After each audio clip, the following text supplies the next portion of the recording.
Welcome back to BFF, Books, Fics, and Friendship, where chaos leads, plot twists follow. I'm Kel, I'm Meg. I'm Kiara. and we're going to be talking about our most anticipated releases of 2025 this year. But like 2025 isn't this year, but okay. And then we're also going to be talking about our March Book of the Month picks. So, who wants to go first? Oh, we're going to talk about our rating scales first, right? Yeah. I'll go ahead and go with mine. Because we were just talking about this before we started recording. So every book for me is like automatically a three if it catches my attention. Like, especially if it's like my March Book of the Month pick, which we'll talk about in a minute, but it's got like the tagline on it. So like I love when the books have like their tagline on it. Because to me, like at that point, like I'm not just looking at the cover, I'm kind of getting like a peek into it. Especially now that a lot of books have like more blurbs and stuff on the back than like Mm-hmm. synopsis and everything. So like I love having that little tagline. So the tagline automatically hooks me. But overall, typically a three from the get, just because it got my attention. Like I'm obviously wanting to read you, so like we're at a good starting point. Four, I'll give it a 4 star if it makes me feel at least like three different types of emotions in a slightly short time span. I'll say within about 6 chapters. Like if I can feel like happy, sad, and like confused, even if I get confused, it's made me feel something because it's making me think. Mm-hmm. And I'll typically recommend it. Like I know kind of what my friends like, so like I'll be able to know like, hey, I think Kiara would like this book based off of these emotions that I felt, and like based off of these few Yeah. passages. And same for you. Like I'll be like, hey, Kel will like this, so like I can just say, hey, so this ended up being like a 4.5 for me. Like here, I think you'll like this. And a 5 star is if it was just like completely like brain breaking. Like for me personally, like if something happens or enough things are said that like make my brain go, oh my God, then that's when it hits like 5 star range for me because it doesn't even have to like change my world or like make me want to do things differently in my life, which I know a lot of people like they Yeah, do feel five that and it way. makes them like reevaluate their life. And if it does, if a book does that, great job. But I mean, like, I know not every book is going to do that, but like, if a book makes me stop and think about something that was said, like the way Mm-hmm. the author wrote it makes me stop and just be like, damn, I never thought Mm-hmm. about something that way. Like, that's a really interesting way to put Yeah. that, especially if it happens more than once. Yeah. Yep. Like that, like where I have to stop and reread a passage. I'm just like, Yeah. are you a I therapist? like Because, I like when you like read back through like chapters, not even just like a paragraph, but you read back through like chapters after you've like finished the book the first time or something and you're just skimming back through and it just like gives you a whole new perspective on all Yeah. of the things like written out and you just like have your eyes kind of opened into all of the things that they managed to yes. do and like Yes. stuff like that. Okay, what about the other end of that spectrum, Meg? What about like your 2 star and 1 stars? Um, it really does take a lot for something to get to like 2 star, 1 star for me, just because I typically don't DNF books. I'm kind of Mm-hmm. like you, Kel. I'm a big mood reader. So like sometimes a book's just not hitting in that moment. And there are books that I have put down like before that I haven't gone back to. So I would assume that those are going to be more on my 1 star, 2 star side. Like if there's nothing in it that makes me want to pick it back up. Yeah. But it's like it's really hard for me to give something a 1 star or a 2 star just because like I do know how hard these authors work to put this work Yeah. out there and like how important it is to them and like they're obviously trying to say something. Um, Sometimes it just takes me like going back to it to really get what they're saying because my brain didn't comprehend it Yeah. the first time. But I mean, I guess like 1 star, 2 star would have to just be like I just didn't get it. Like no matter what I did, Mm-hmm. I just didn't get it. Mm-hmm. So like it's been I feel like I've like really reevaluated the way that I like write stuff this year. Um and kind of to do with like what you were just saying. I don't know if it's like just because I've been like so deep in like fan fiction and like, we don't like rate fan Mm-hmm. fiction and stuff. It's like it's really hard for me right now to like talk bad about a book or like I feel like really guilty giving an author 1 or 2 stars. Like it makes me feel terrible, but like I don't know. But for I me, it's will like two say, stars are usually like I didn't like this at all, but like I'm sure other people will. You know, Yeah. that's like what 2 stars are for me. Um, and then like 3 stars aren't like bad for me. I feel like so many people like I don't know. It's like it was good. That's like kind of my like it was good. It was okay. I don't think I'll ever read it again. But, like it was okay. Like I don't yeah, regret it. Yeah. And then like fours, I don't know. The distinction between 4 and 5 is so hard because I don't know if it's just because I've read so many. Like I went into this year being like, oh, it's a contemporary romance, whatever. But then I'm like, oh my God, this was amazing. I have to give it 5 stars. And I'm sitting there like, but then there's those like ultimate like 6 star breaks the 5 star. If I'm gonna give this 5, this one's so much better. Like, but it's like I feel like genre has a lot to do with it too. Cause like I can't compare Throne of Glass to like You Between the Lines, but like they're like, but I still feel like You Between the Lines is a 5 star read. I don't know. yes, yeah. I get Yeah. Yeah, that 100% what makes you mean. sense. Like, I think, right? Because what I'll say is like, in like fantasy, you value like world building and stuff like that. But Yeah. like obviously you don't have that in like contemporary romance and some of Yeah. these other genres. So like it is completely different how much you analyze it and stuff like that. So for me, I would say kind of like you guys have said, 3 star for me is very middle of the road. Like that's kind of where books start out. Um, if I finish the book and I'm like, okay, that was fine, but like I wouldn't reread it. I wouldn't necessarily recommend it to somebody, but it was okay. That's a 3 star for me. Yeah. To go down to, I also get kind of the guilt of being like a 2 star, 1 star read because like I don't want to be negative, like especially publicly on like platforms where people can like really see it. So Yeah. I will be honest, even if I do have like a 2 star read or even a 1 star read, I just won't post a review on Yeah. it. Genuinely, like I'll rate it on like Goodreads, what I say, just so like I have that for like my records for myself.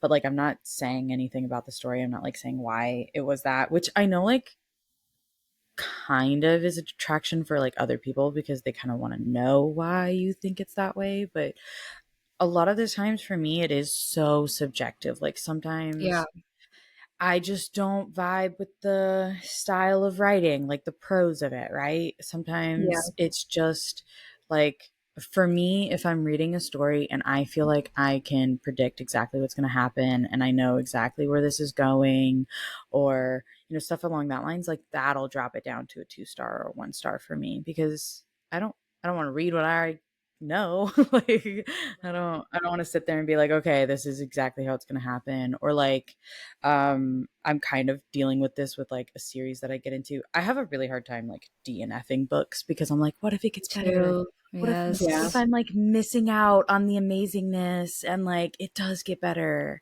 And I'm dealing with that with like a trilogy that I'm in right now because the first book ended on a cliffhanger. Completely fine, I get it. It's trilogy, you like want to keep readers going. And then the second book, like I just felt like nothing meaningful happened. Like you end basically on the same cliffhanger that you ended the first book on. And then like the third book, the pacing doesn't seem like it's getting any better. And it's one of those things where I'm like, okay, do I just DNF? But like now I'm like 2.5 books deep. Like, can I at least see if maybe it redeems itself at the end and it is like still a 3 and I don't like totally regret it. But um those are things that like if I'm like, okay, I feel like the pace is crawling or like I feel like I can know exactly what's gonna happen, like those will drop it down from a 3 for me.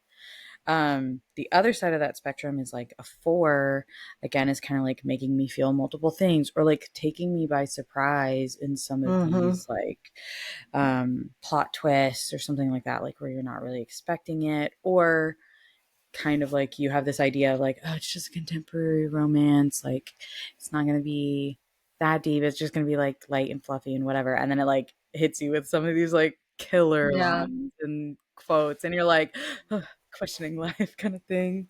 And then for 5 star for me, it really is like the vibe of the book as a whole. Like could I sit there and say that like I wouldn't change anything about this story. Like, is there anything that I was like wishing for while I was reading it? Or is there any part of it that I was like, okay, like this kind of feels very specific? And I do think like lately there's been a lot of like really good reads lately. Like Yeah, lots I've of rated so five-star many ones. books 5 stars this year.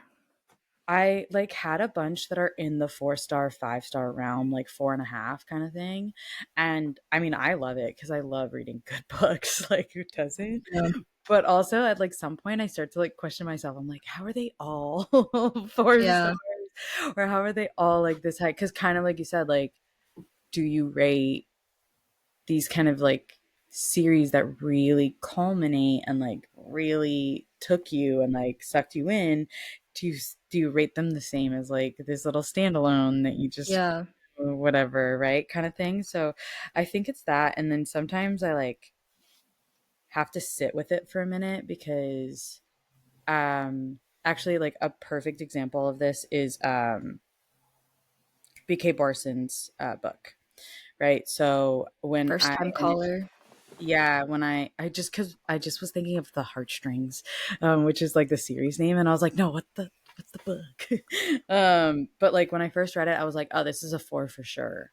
And then like I've sat with it a little bit longer, and I'm like, ooh, that definitely should have been a 4.5 or even a 5. Like because as I'm sitting with it, I'm like, I liked that way more than just a 4, right? Yeah. Yeah. And it's something that you kind of like have to sit with because, like, again, if I continue to think about it and I'm like, oh, there's this part and this thing and stuff, like, it does really kind of make me sit back and kind of like vice versa. Yeah, I have her in my room. I would go get her, but like, I have to go through 3 doors to get it. But, yeah, so like if I can sit and like still be thinking about it or like still be thinking about what's coming next and like being Yeah. excited for that, like that rates it high for me. Yeah.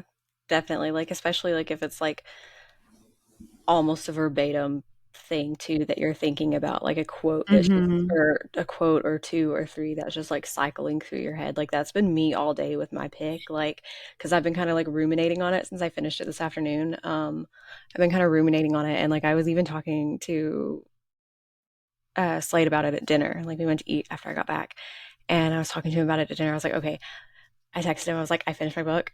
I cannot wait to talk about it tonight.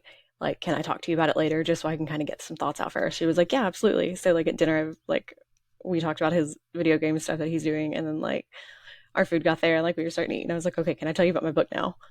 And like Just Mhm. that one quote you sent, I was like, oh, I suddenly want to read that way more than I did before. So, yeah, like, and there's a Yes. couple in there that made me want to read it more, like that like will Yeah. make me want to read it more just because of like I don't know, like I we'll go into like the rating scale in a minute, but like for the book specifically, but like yeah, like it's just one of those things where I've been thinking about it all day.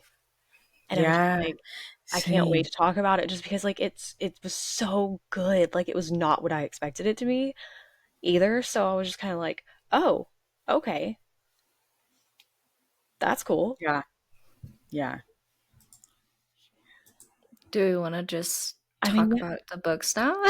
Yeah. Yeah. That's what I was gonna say. Do we want to just get into it? Yeah, Like, okay, well, Yeah. I'll keep going since like we were talking more Yeah. about wine and all that. So, my book was Our Infant Fates by Laura Stephen. The tagline is they've loved each other in 1,000 lifetimes and they've killed each other in every one. So obviously, like I just said, like taglines on books, like I love it. yes. It hooks me. I would definitely like off the dome right now, just from today, I would say that it's at like a 4.25, like 4.5 for me, just because of like the style. Like it's like a dual point of view. I will say that like there's no it's very like queer friendly too, Hmm. because it has to do with like souls and stuff as well. Nice. And it's like a time travel like reincarnation type thing. Okay. So like the souls don't go to like one gendered body. Like sometimes one like it's Evelyn and Arden, they're the main characters. So sometimes Evelyn at one point would be a male and Arden would be a male, and sometimes Evelyn would be a male and Arden would be a female. Sometimes they'd both be female, That's kind of interesting. thing. Yeah. So like there's Nice. like real Okay. no like discrimination. So there's like the only like true gendered things about them are like their names. They definitely have Mm-hmm. like feminine and masculine names.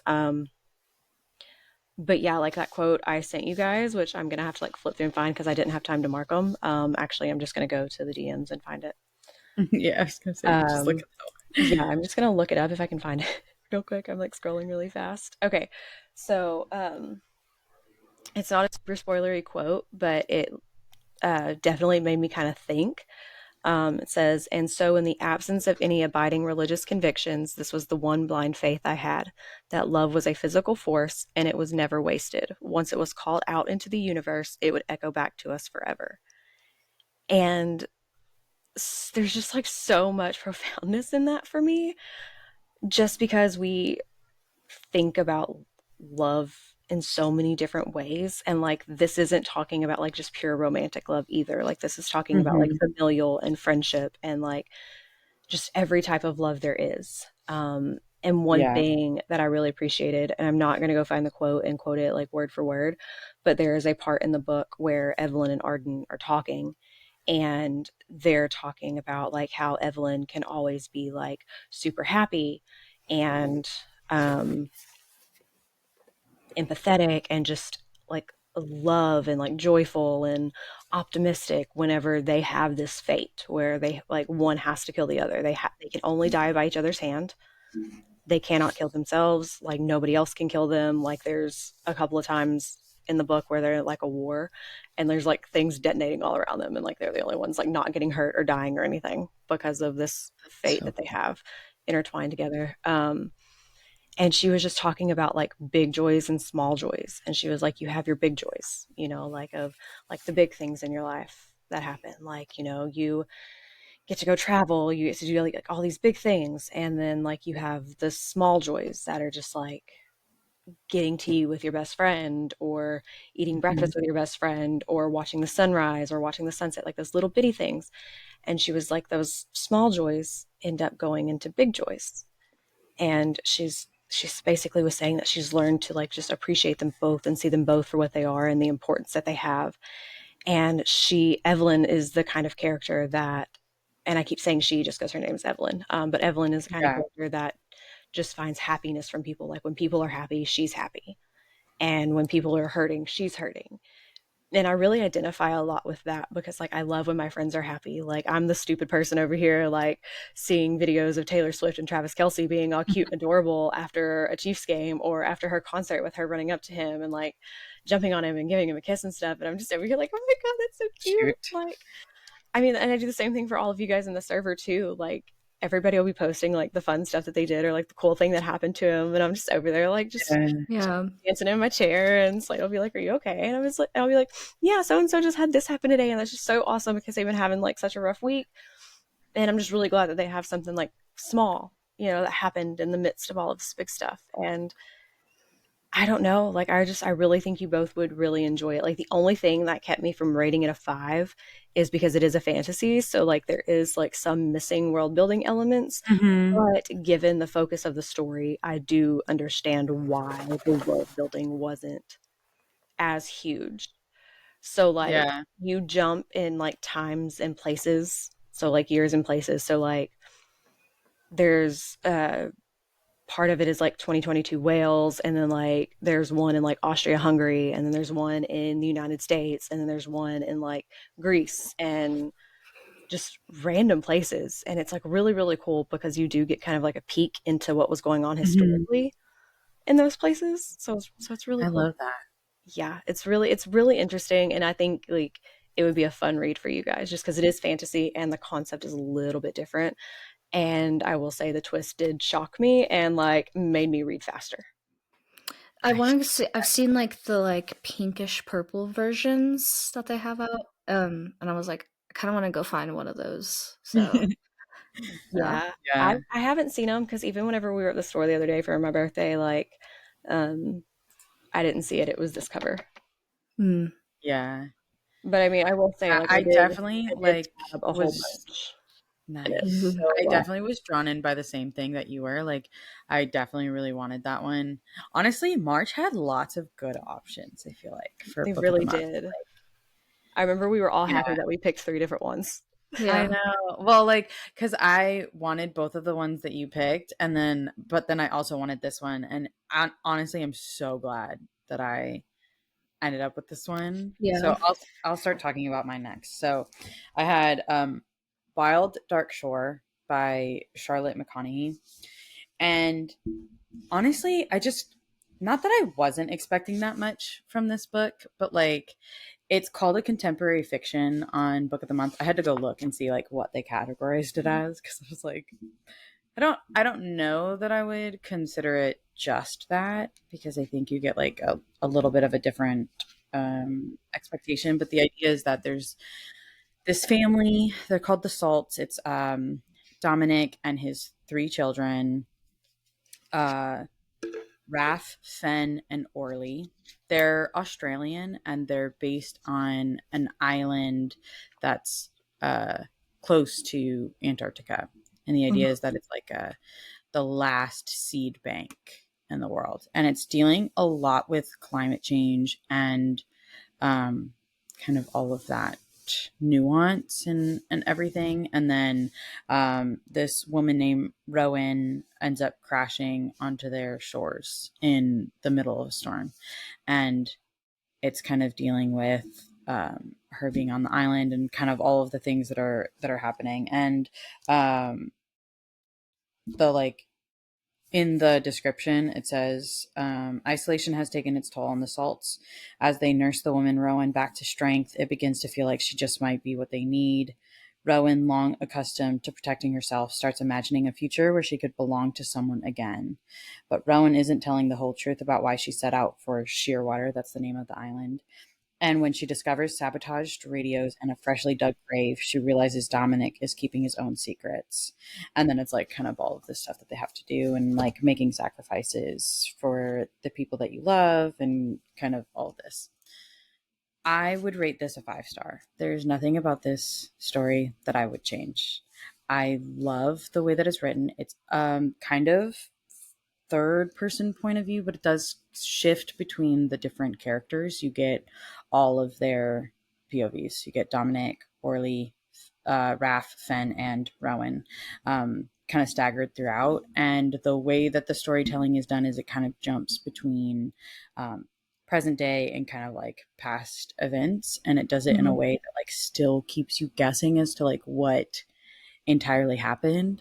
Um, Fair warning, it is a realistic ending, not necessarily like a happily ever after type thing, but I think it's very fitting for the story. And I definitely was like, this is why I was like, I'm not okay. Like, Yeah, I was just yeah, about to say, yeah, you were like, "I'm not okay." yeah, like it's just, it like will really pull at you, is what I'll say. But it's a beautiful ending. And I think like 100% should read it. And the writing is so beautiful. So I have an example. It's not necessarily a quote because a lot of the quotes are like kind of spoilery. Can't give too much away. Hey, But this, passages are quotes too. It doesn't necessarily have to be like yeah, quote, quote. Like I I think the know, guy. like, but like, yeah, yeah, yeah. So, it says, the sun is scorching on my face, but there is a crispness to the autumn air that means you can be cold while your skin burns.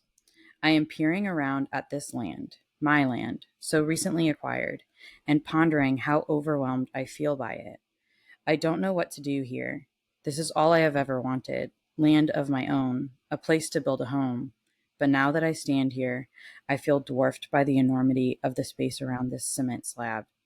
I know I want wildness. I want to grow things, but I don't know how or where to start, and I feel young and foolish and very alone.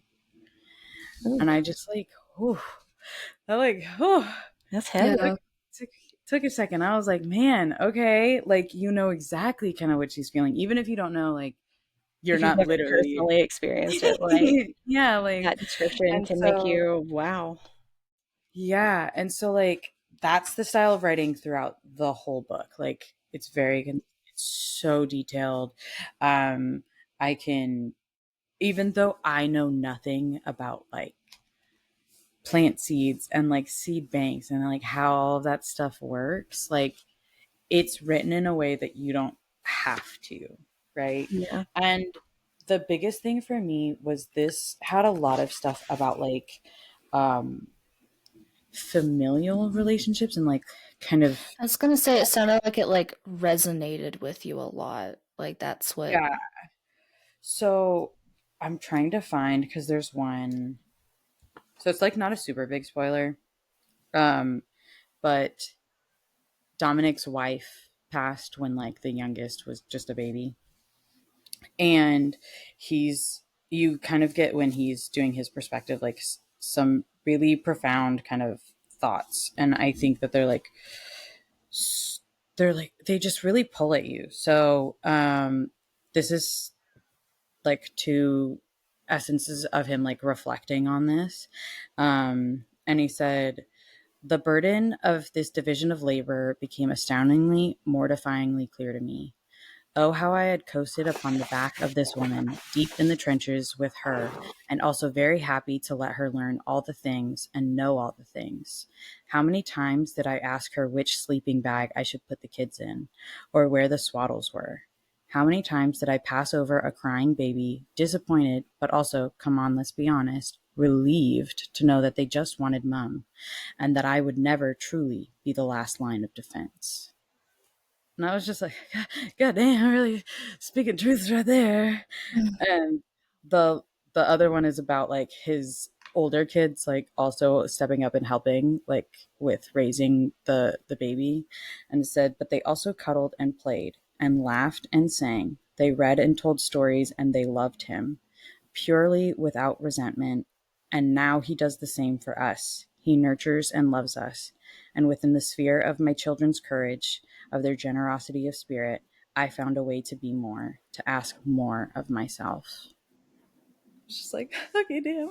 Like, these are Yeah. like, Damn, you didn't have to yeah. hit me that hard.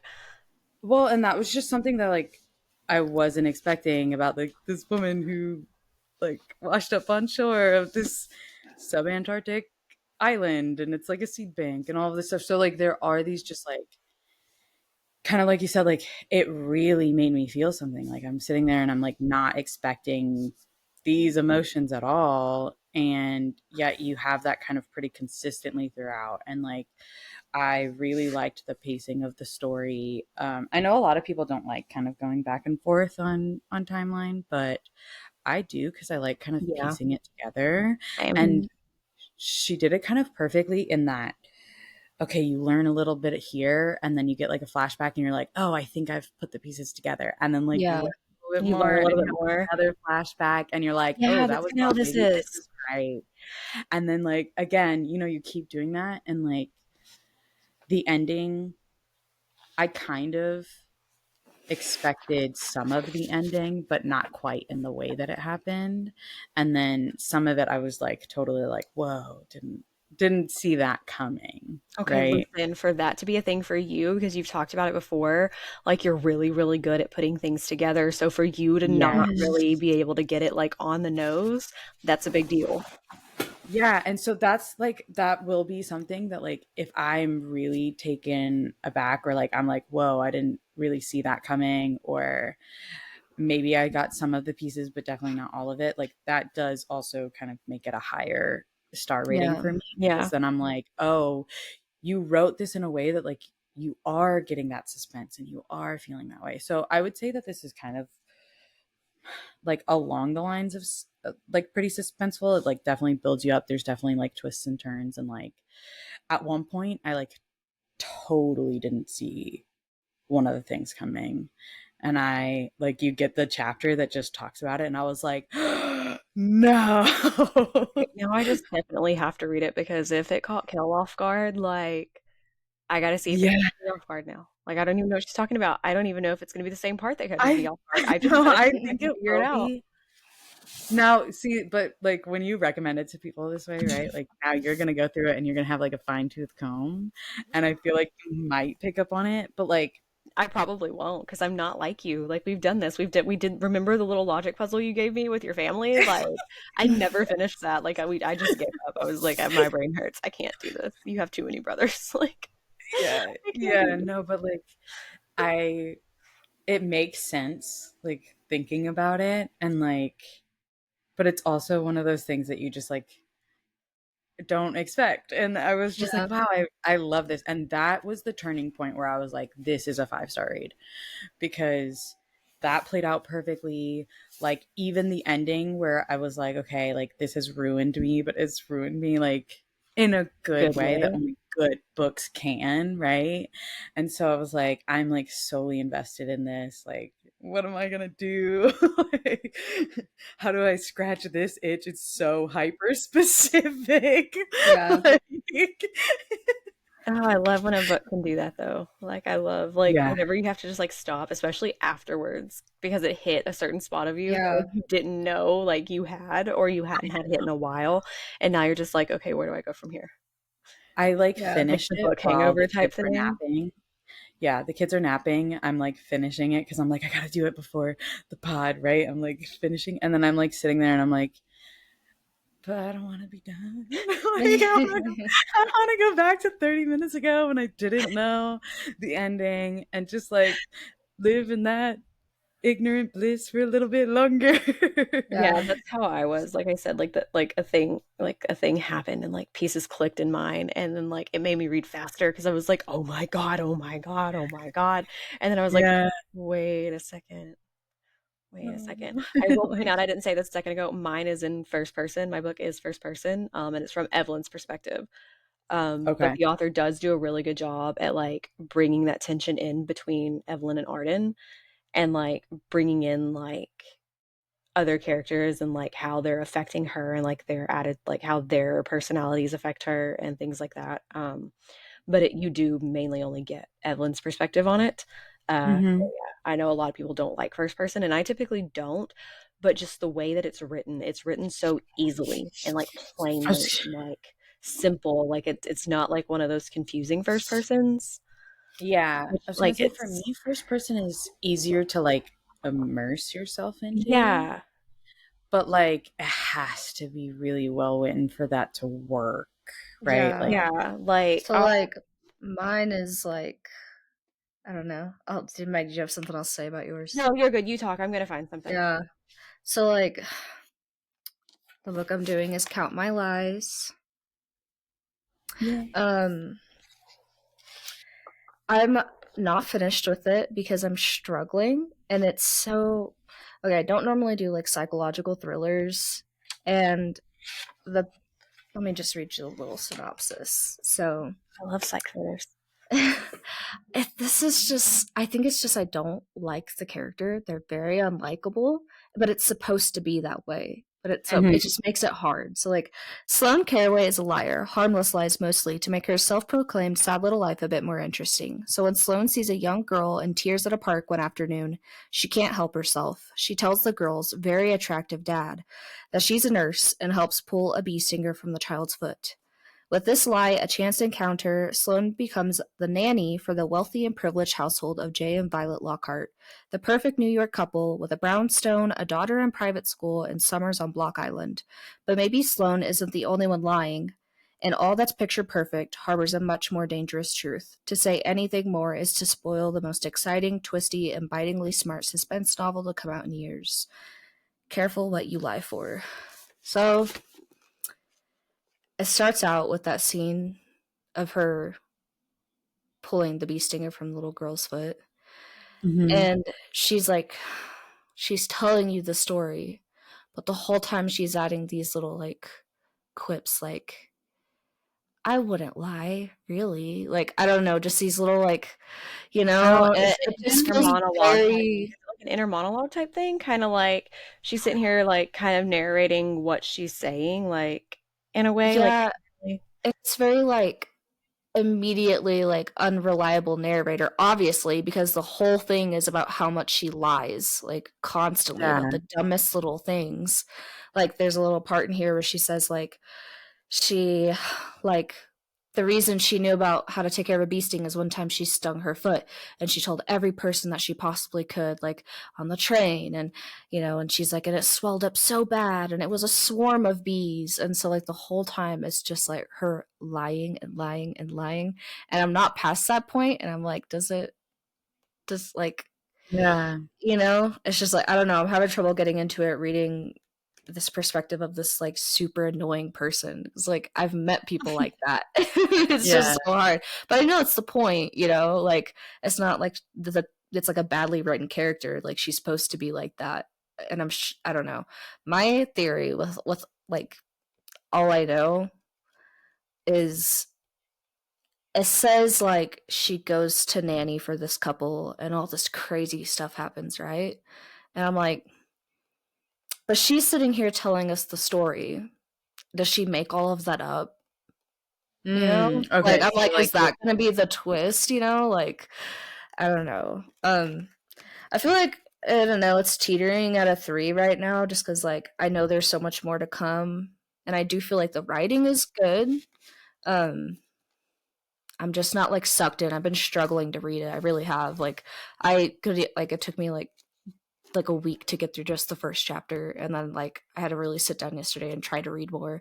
So it's just not yeah. my normal type of thing that I read, I guess. And yeah. So you guys had your really good reads and I'm just struggling with mine. Sorry. Well, I will say it does sound like yours will be good. I think you just kind of have to get yourself in that headspace. And I think Yeah. that since you're not a big like psych thriller reader, like I read a bunch of Frida McFadden. Like one of the first books I picked up a couple of years Mm, ago when I started reading again was Verity. And I read it in like 2 sittings, you know, like I would have read it in mm, one day, but we had just had our 5 year old, our now 5 year old, back in 2020. So like I could only read like on my phone and in bed. yeah. I was staying up till like Mhm. 2 o'clock in the morning. Like I was passing out with like Yeah, while yeah, yeah. reading it. And then like so like I started out with like psych thrillers whenever I started reading again. And like Yeah. they can be really, really, really good. But the thing is with psych Yeah. I thrillers, you're do think if gonna I have stick unreliable in, narration. yeah. And that's really Yeah. hard to get behind because you're just like, I don't know what to trust right now. You start You Yeah. just doubting your also own instincts. have to be in like a headspace that you're Yeah. ready for something like that, right? And we talked Yeah. about that, like just being mood readers in general, right? Yes. Because I can love fantasy, but like if my brain is like, you're not doing all right, fantasy has a Yeah. lot of like upfront work that you got to do. You've got world building and you've got like all of this stuff that you got to wrap your head around. And if my brain's like, nah, not Not Yeah. really happening, doing like it. See, Nope. I've been on a even really big contemporary romance kick, and yeah. like I got this add-on, and it's a little bit bigger than this other one, and I read this in like 24 hours. You know, I was just like, ooh, suck Yeah, it Yeah. in. you just slice of It's that one. just, yeah, just I don't know. I'm used to the fluffy, cutesy romance or like the super intricate world building, and I don't know, pushed myself out of my comfort zone this time and That's struggling. okay. I mean, it's totally like possible that psych thrillers just aren't your vibe, right? Yeah. So I found that out pretty quickly with the like advent calendar that I did. And Mhm. Mm, these like procedurals, police procedural style books where it's like a detective kind of talking about cases and like mm, really kind of for me it feels very dry, right? Like yeah. there's not a lot of substance to it. It's just like really It's very black fact of the and white. matter Yeah. thing. Yeah. And I know that a lot of people really like them. So the first one that I read, I didn't rate very high because I was like, oh, I don't like the prose. I don't like the way that it's set up. Also, I found out kind of like after I read it that it was like the third in a series, which I was like, okay, that kind of makes sense Why as to send like, that? yeah, that's kind of also my thing. Because like she did send ones that were like part of a series, but then she sent like all of them from the series, which I was like, Okay. okay, great. And then I found out after that one because like I was reading some of it and it was having these like callbacks, and I was like, are we Like, like, and then I kind of looked and it says like also by this author.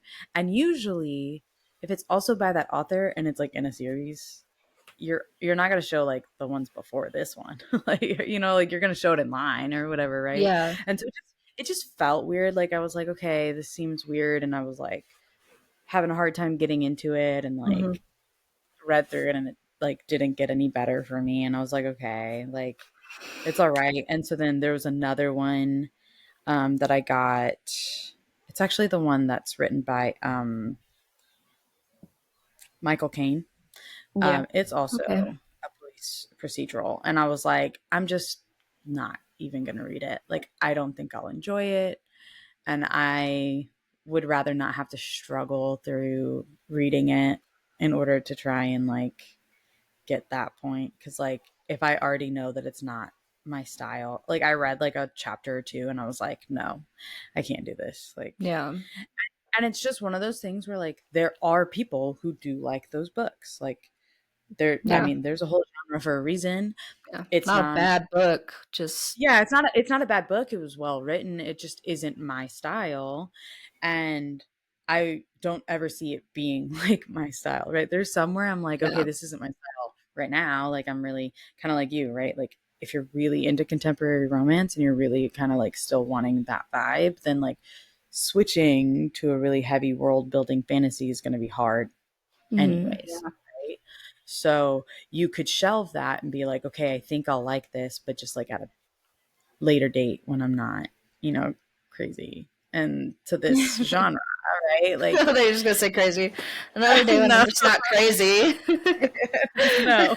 I mean, sometimes I do say Touche. that to myself. I'm like, when I'm not crazy, maybe I'll like this.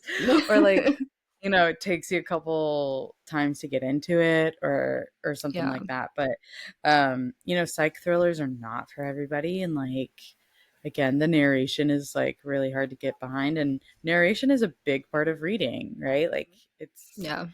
it's really hard to get into something where you don't like the way that it's written or you don't like the main character and stuff like that.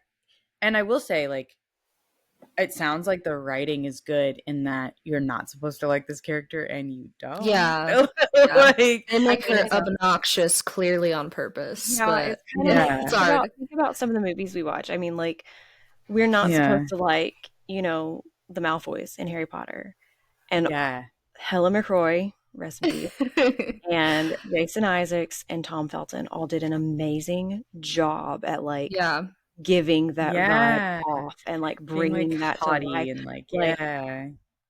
they're the villains you love to hate. Like and Jason Isaacs just has that shtick anyways. Like he's been that way since The Patriot. Like ever like to this day, he still gives me chills when I watch The Patriot because he's so good at playing the bad guy. I haven't seen The that one.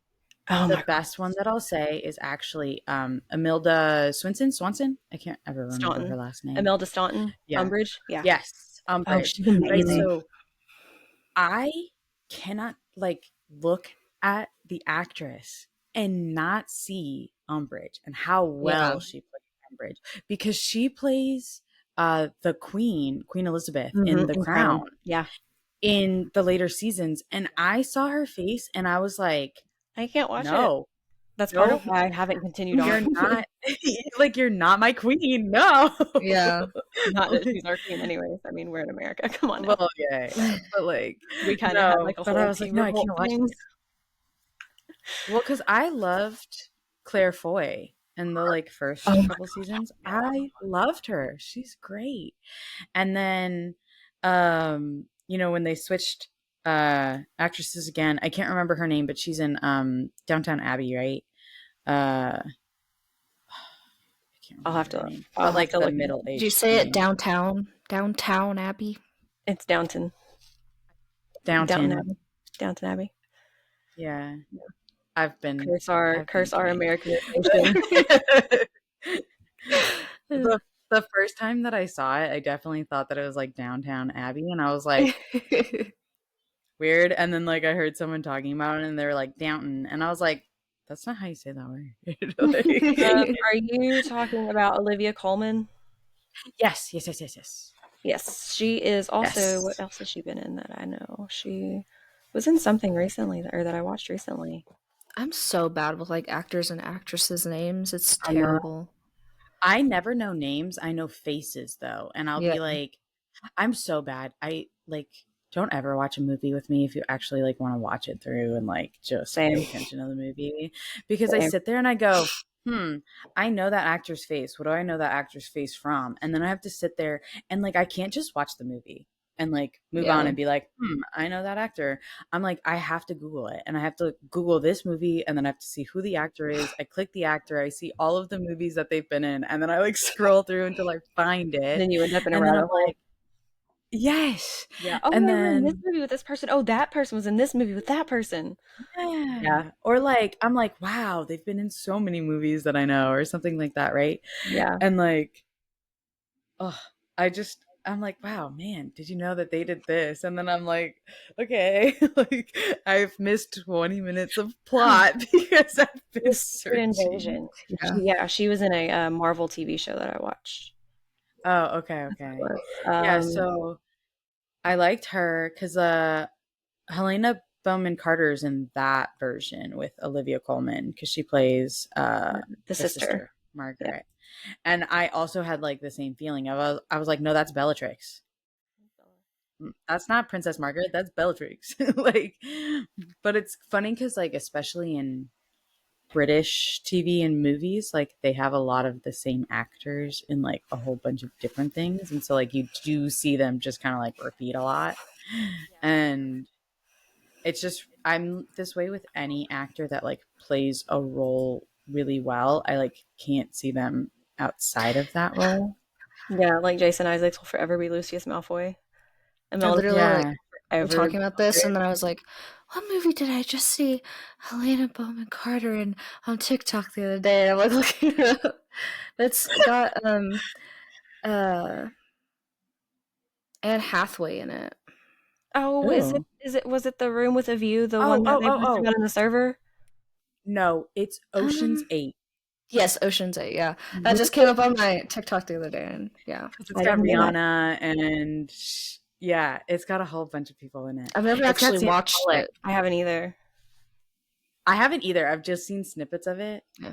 Movie and I'm night. always like, "Oh, I should watch that." And then I'm like, I never watch movies, so then I'm like, okay. Yeah, Yeah, see, I've watched more movies with the Discord than I do like in my daily life normally. Like, same. another reason that the Discord is amazing. Like the only movies that like I really go see, like I took my daughter to see Wicked mhm. back around when it came out, but she was getting sick at the time, so like she didn't really enjoy it a whole lot. Oh, She was ready Yeah, for it, and it's a really long movie, and it was yeah. only like her second or third movie like in the theater ever. So like she did really yeah, good. She waited till like the last 15 minutes to start complaining.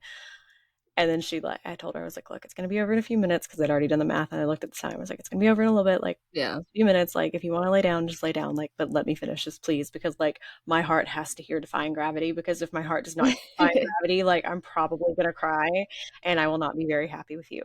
Suck it up for mommy. yeah, Like, she had her Sprite, like, she had chips, like, she was fine. She Yeah. was tired and not feeling good. yeah. But like the only other movies like I go see are like Marvel movies because that's been the thing Mhm. with Slade and my brother-in-law. Like Same with Michael and every I. Like we've gone and seen every one of them for the past like 7 years. yeah, the only one Yeah. that I I've haven't seen stopped is Captain recently. America. I haven't seen the new Captain America one. It's the only We one Mhm. just that went and saw that. Yeah. I've got to see it. They went. I didn't go because I had to stay home Yeah. with the baby. But Yeah. I haven't seen like a lot in the theaters lately. Because I was going to all of the Marvel movies in theater, You kind of like guys opening need to weekend. see Mickey 17. It was so good. Okay. And it has Daddy Patty I'll in it. I know, I saw. I loved him. Sorry. I was going to see them all in theaters. The last one that I saw in theaters was the Tom Holland Spider-Man, the most recent one, where Mm, Andrew Garfield and Tobey Maguire come back. I oh, love that that one. was an Oh, experience. That so was good. such a good theater so great. experience. Yes. Yes. Like there And was so much Spider-Man. cheering and hooting and hollering whenever they Oh, all I came love on Yes. screen. Spider-Man is my favorite superhero. So like that little callback, it was so fun because I loved all of Yeah. them. Yeah. They're so I've had a Andrew's been crush so my on I every favorite. one of them.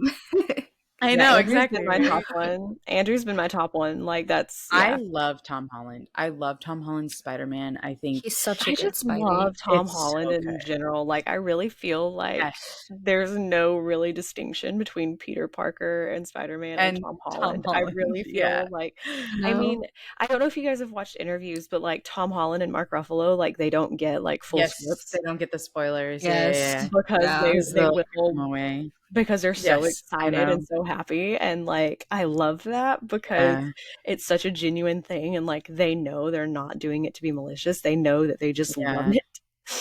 And Yeah. it's absolutely I hilarious. I love Marvel. I love everything that Stan Lee has ever written. I want to get eventually. I want to get an Excelsior tattoo, like because of him. I love I just love him. And so I was super excited. You know, we would go to all of the Marvel movies and stuff like that. So the Spider-Man one is the last one that I actually saw in theaters because I feel like cinematically they've kind of very shifted their like lens, and I don't Yeah. know that they're as good as they were. And for me to go to a theater, like it has to be really good. Yeah, And then I took my mom to the Indiana Jones one, the Dial of Doom, the the newest newest one. one. I've never seen any other Indiana Jones, which I know is like a terrible thing. I'm so uh, sorry. Well, I mean, I I've just only feel like ever they seen made like a Spits. really good like chunk there. I mean, I've seen no. Well, I didn't have any intention to watch it. I'm gonna be honest. I literally took it. I just went with her so that way she would have somebody to go with. Oh, good daughter. Um, to be honest, because I did try to watch them, but unfortunately, it's like one of those things where like CGI has just gotten so much better that you like watch it back and you're like, this is kind of hokey. Like, especially if you're Yeah, watching Yeah. for the first time and it's not like a nostalgic rewatch, right? Because I think when you have a nostalgic rewatch, it's not as like apparent or it doesn't detract you as much from like the overall feeling. And so I started watching it and I was like, I don't think I could go through this. Like I'm going to be way too distracted thinking about like how hokey it looks and like some of the effects and stuff like that. So Yeah. um I just kind of gave up. And then like we went and watched it in theaters. My mom was like, this is so good. And I'm like, I have zero context for any of this. Yeah. Like I don't know what any of this means, but okay. And like I do that a lot with her because like she is a huge Star Wars nerd, right? So like we always go to all the Star Wars ones, right? And like I know enough now because I just learned by osmosis osmosis. basically. Like You it's just repeated it on so enough. much. Yeah. So like I know a lot of this stuff. And so when we watched all of the new ones in theaters when they released. We went to Top Gun Maverick. We Oh, went to I that wish I release. could have seen that one in theaters. She was looking like we were following that for like 2 years because it kept getting pushed back because of COVID. Yeah. Um, and I had never seen Top Gun before that. And like when they finally got the release date, my mom was like, "You have to sit here and you have to watch this." I've Like never she's seen like, it. it's honestly, I would say it's really good. Like For my the mom time likes a period, lot. it's really good Yeah, I love the new compared one. to compared to a Miles lot Teller. of movies that came out at that time. And like it's Yeah, like Tom Cruise pre jumping on the couch screaming about Katie Holmes. So like, I would say it's like even still good now. Like oh yeah, no, 100%. there's nothing in the film that I think you're like, ooh, that's weird or like something like it's still a really good storyline. And I think they did a really good job in Top Gun Maverick of like maintaining that. You know what I mean? And having like calls Like back to building it, but from it, still yeah. yeah, but still having a unique kind of storyline perspective on it. It's kind of like Twisters. It's Twisters did that. I haven't seen Maverick yet, but Twisters did that too. They did really, really good at like keeping like the Glenn concept from mm, Twister and like having like callbacks to it, but like making it its own thing too. Glenn And also Powell is Glenn in Powell. Maverick, so And yeah, you and should Glenn watch it. Powell was in You should Twisters. watch it. And Miles Teller is in Maverick, and I'm like, Yeah, look I'm at that. more Glenn Powell's more my speed. I remember Miles Teller because he was in Divergent. Divergent. Yes, Mm, that was my like. Ooh. I Yeah, wasn't no, as I was interested in like Tobias's character. I'm like, okay, oh like see, his yeah, no, actor. I was like, I was a Theo James girl. really? Yeah, I was Theo No, James like all the way. But then again, like that was like I knew who he was from the books and like I read the books. So like I was already like on yeah. that character because like I had that Well, like yeah, yeah. deeper insight to the character. So I'm just like, ah. And then like that I liked insight doesn't him. translate very well to Yeah, I screen. liked his character in the book. I just wasn't as interested in the actor as I was like Yeah. Miles Teller because I was like, ew, he's cute. Like, and that was like teenage, you know, like perfect Yeah. time frame or whatever, right? But yeah, Maverick's pretty good. So my mom like made me watch it. She like put it on and she's like, you have to watch this. She's like, I used to sit and like rewatch this over and over and over again. I would just like put it on and then like have to rewind it and like put it on again. And she's like, the soundtrack is like perfect. Like It's all of this. yeah. And it is. It's It's a such a timeless good, movie. like, it Right. is. I'll add it Like, to the list. check it out. And it's just like just kind of like an action packed kind of movie. Like there's a lot of intrigue going on and it's Yeah. still it's really interesting. So I think you'll like it. And then I think Maverick Okay. does a good It's job of definitely a selling fun it. watch. Like it's just a fun watch. Like Yeah, it's think about it like it's those not books. super Like you serious. don't regret reading it. Like you're not going to regret watching it. You know what I mean? Like it's going to be Definitely fun. not. It's going to make you laugh. It's also going to make you feel things.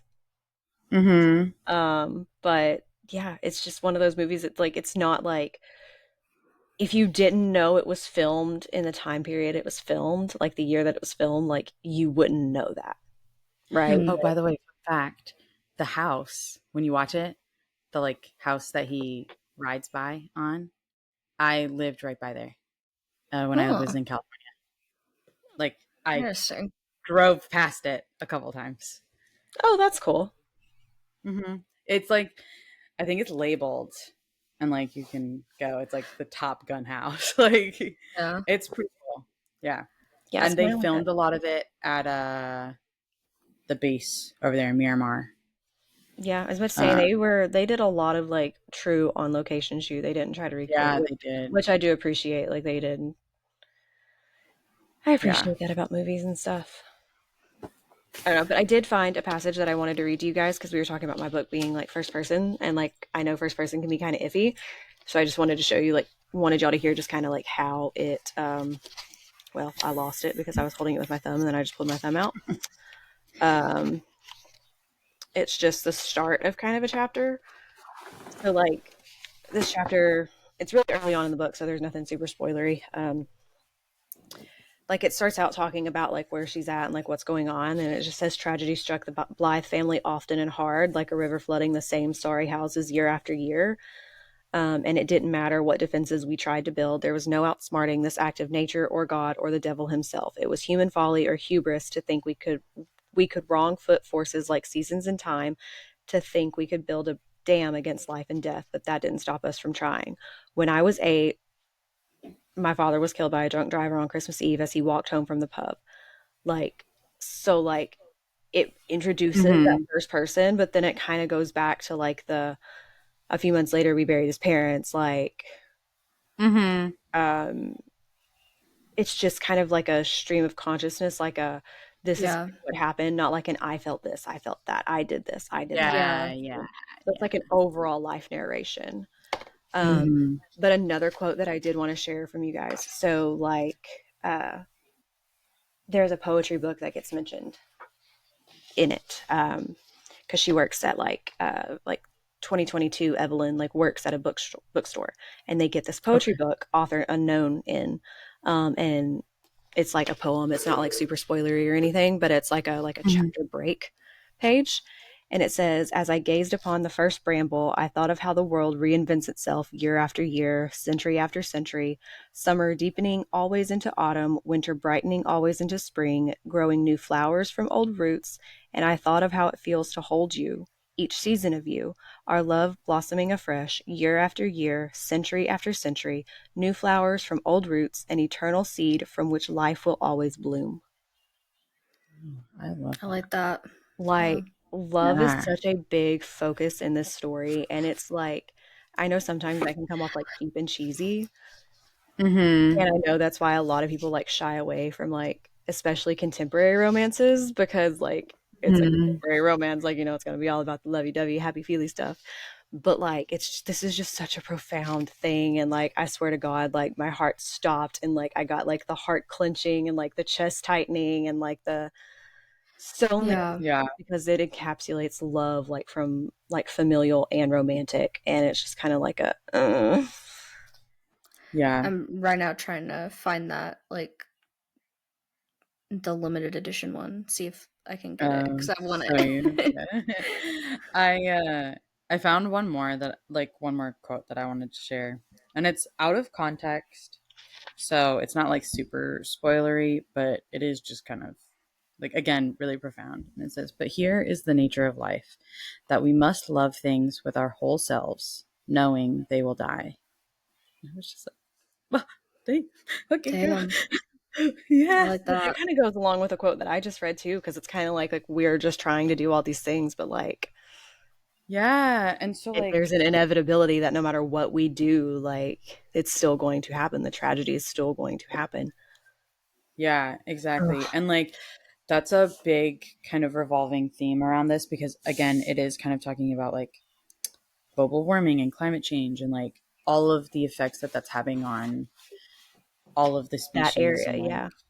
and no, well not just that area but like the whole globe and how that's affecting Yeah. humanity and also like all of these other um animals and plants and other species kind of thing and how everything kind of feels inevitable but then like what do you do in that inevitability? Do you just kind of like sit there and let it um like drown you and like take over you, or Mm, do you still live in that, kind of thing? And it's just it's it really makes you think, and like it has all of these like really deep kind of thought processes and stuff that like you're like, oh yeah. So I loved it. I think you guys should both read it and like tell me your thoughts, and Yeah, if you I'm definitely probably gonna buy it now, like just because I'm super curious about it. Um, yeah, I really think you guys would like mine too. Like, if anything, like it may not be something you would recommend out, and it may not be something that you guys, rate super high, but I definitely think you guys will at least enjoy reading it and like won't regret reading it. yeah, so it'll I be at checked least like and a good. they have the exclusive edition still available at like both my Barnes and Nobles, so I'm probably gonna go get that. So just because I really like it, it's pretty. I don't know. I feel like I really like it. I'll probably just download Wild Dark Shores on my Kindle, but and then I'll let you Yeah. guys know if mine gets good. Yeah. Yeah. Well, wait, Well, I want to we'll look at your Goodreads. I want to yeah. look at the scores. Because, Yeah, like, okay, I'm so I gonna just looked up Meg's. Meg's is a 3.9. Yours, Count My Lies, is a 3.8. And then Wild Dark Shore is a 4.4.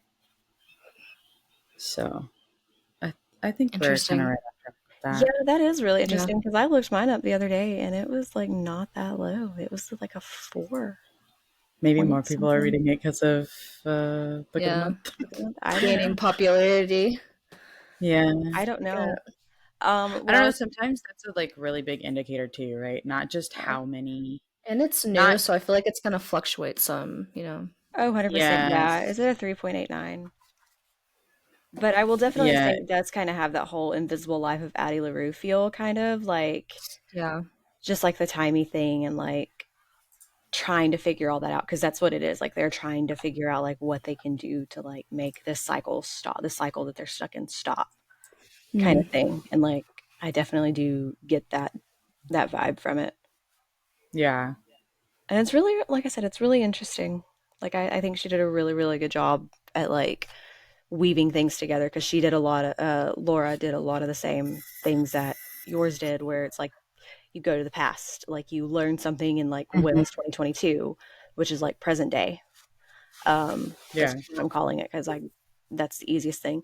So it's like present day is 2022, and then like something will happen, and then like you'll get transported back to something that has to do with that thing.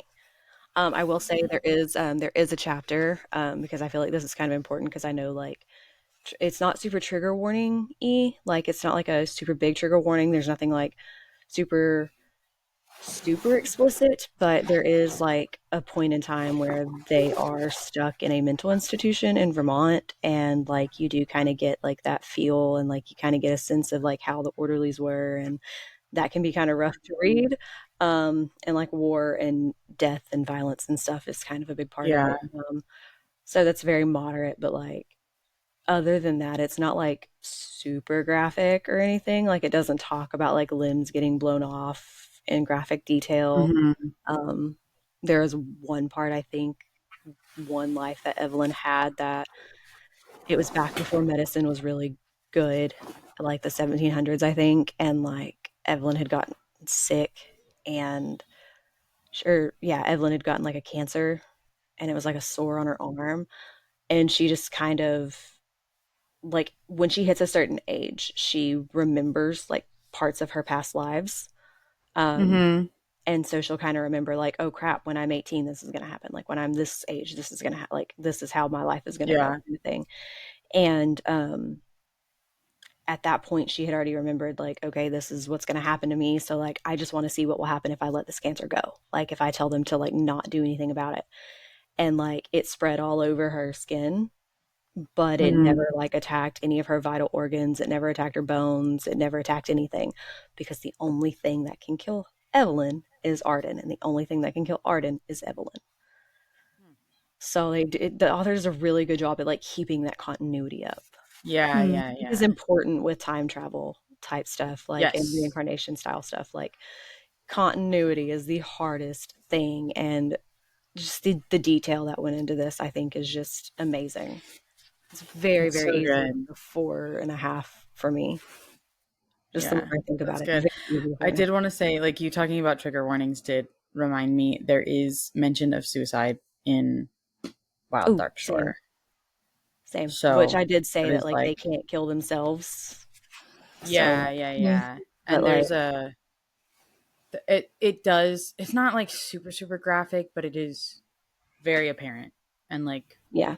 they are kind of talking through that. So um just keep that in mind if that's something Always check that reviews. like, Always check to see if there's trigger warnings. Like follow the authors on social yeah. and stuff, because and like I really love how like the stigma with mental health is getting better, and people are realizing how important trigger warnings are to people. Yeah. Yes. And that is part of why I respect dark romance so much because they are very Yeah. upfront about it. I had my foray into dark romance when Haunting Adeline was I'm the like talk halfway of through that social book. media. Um, and I was not aware of like dark romance being what it was. Hmm. Yeah. And just not my, we were talking about vibes, not my vibe. Yeah, Yep. Like me either. there Yeah. was a whole dark romance section at like Books a Million. It was like one bookshelf, decent sized bookshelf. It wasn't like a spot on a bookshelf. It was like a bookshelf. And I was just like, Yeah. not even No. gonna, not even Yeah. gonna. Like I respect I authors did. because that's probably really hard to write sometimes. So props to all dark Yeah. romance authors and props to all dark romance readers because yeah, girl just can't. Me I read either. Lights Out, and that's like more like, I mean, it's still technically a dark romance, but The more it's I've very seen like, about that one, the more I think I might actually like it. Yeah, It I think seems you guys different. both would like it because it's very like golden retriever energy. Like it's funny. There like the reason that I liked it was not because it's a dark romance, although that is kind of part of it. But like the reason that I liked it is because of the banter, and like it Yeah. is a dual yeah, POV, so you get like the internal monologue of both of them, and it's hilarious. Also, I'm sorry, I just can't get over the fact that the main male character's name is Josh. And I'm like, that's such a like Josh. Come yeah. on. That Like, kind of benefits. Whereas with Haunting Adeline, you've got Zade. Like, yeah, Yeah. well, that's kind of what I'm thinking. Like, you usually have these like dark, edgy, but it also then Yeah. kind of like fits his character, and that like he's not this dark, edgy kind of guy. It's yeah, funny, I will say that, and I think kind of like you said, like you'll read it and like you won't regret reading it. You may not want to. They're coming out with like a sequel, um, so you may not want to like read the sequel necessarily, but I don't think that you'll like regret reading it. It was fun. yeah. I did see it at Books a Million. Like they had like a little like, so like it's way different than Barnes and Noble. Um, at least the one here is different than the Barnes and Noble that I usually go to. we just didn't have the time to go to Barnes and Noble. We had to stay in town. But like they had like a whole little like wire rack type thing where they'll have like 2 Yeah. or 3 books per thing, and it was like solely dedicated to Lights Out. I'm just like, Yeah. I'm seeing more and more about this. Like, Yeah. It's just a really big thing right now. Like a lot of people are really into it. I will say this is one of the few like books that I would recommend the audiobook on, because Okay. that's actually how I like read it, listened to it, because I do technically have the physical copy, because I kind of like giggled because was ranting about it in the Yes. bad books, That's right? where I And first heard about it months ago. mhm. was talking about Yeah. it, and then I saw a TikTok of, and I think I literally sent it to her and was like, "Ooh, this sounds interesting." But I saw a TikTok. It's fictional Deanna, I think is her name, and she does this thing where like she's telling her husband about the books that she's Mm, reading, and it's kind of like these unhinged ones, and she's talking about it, and she's like laughing the whole time because she was like, "Don't look at me like this," but like, like, and talking about the plot, and like, just she's like 15 chapters in, I think, when she's talking about this, and like all of this stuff that happened, like, I was like, "Oh, I have to listen to that." I mean, it definitely has like spoilers, so like, it gave a lot of stuff away. Like, I kind of knew what was happening, but like, I was like, "Oh, I just have to read that," because like, it sounds so funny, but also like yeah. good at the same time, kind of thing. Yeah. And then I was listening to it because I was like, I didn't have time to sit and read it. And also, like, Spotify has free audiobooks if you have like the premium. Yeah. You get 15 hours. So I was like, oh, I'll try it, right? And like, the dual POV and the voice actor for Josh does a great job with his inner monologue and kind of like his banter and like his wittiness, and just kind of like the cadence of it. Like, when someone like really delivers a line very well. Yeah. Um and I just think that, like, personally, I wouldn't have been able to read it with as much of a like emphasis on certain parts and stuff like that. So it is also, his voice is really nice, the voice actor. So there's just that. But I do kind of recommend listening to it if you can, especially if you've already got like the listening hours on Spotify. Mm. Yeah. I also have like 9 Audible credits too. So like, Oh. yeah. I just keep getting them every month and I don't ever know what to do because I don't have time to listen to audiobooks anymore because I constantly have children in the car. I know. Yeah. So, and I I can't know listen to them on my AirPods. that's me with our manacled read. I was like, okay, I don't have time to like sit and read it. Let's listen to it, because then you can like do other things while you're listening to it. And then I was like, I don't have time to listen to it either. Like, Yeah. I don't know. Yeah, Do I we need want to that. I need to do hop we on. want to talk about the Oh, sorry. I No, keep you're cutting good. you off. It's okay. It's okay. It's really yes, easy most to do. anticipated. You go first, Kiara, since you since you struggled with it the last little bit. Okay, let's see. Let me go back to my photos. So Great Big Beautiful Life by Emily Henry. Looking forward to Mhm. that one. I just started reading some of Emily Henry stuff for the first time this year, and like every one of them has been like 5 star, 5 star. So I'm excited for that one. Um, I feel like this one's kind of cheating, but one of my arcs I want the physical copy of. It was Passion Project by London Sperry. It was so good. That was my first like 5 star arc read. Like I was so excited. It was like it was really good. It's like this girl who's like really depressed and going through it, just going through it, and then she meets this guy who like brings her out of it. I don't know. I don't know how to say it without like just saying too much, but it was really good. It, and then what was the other one? I didn't screenshot it. Um. Oh. Oh gosh. getting tired. I know. It's like 1 a.m. here. Yeah. Promise Me Sunshine. It's the same author as the Ready or Not that I did this month with the book of the month. She has another one coming out in like a couple weeks, I think, or maybe May, April or May. And it just sounds super cute. I'm also really excited for that one. I think everything by this author is gonna be like an insta buy. So Nice. yeah, those are like Yeah.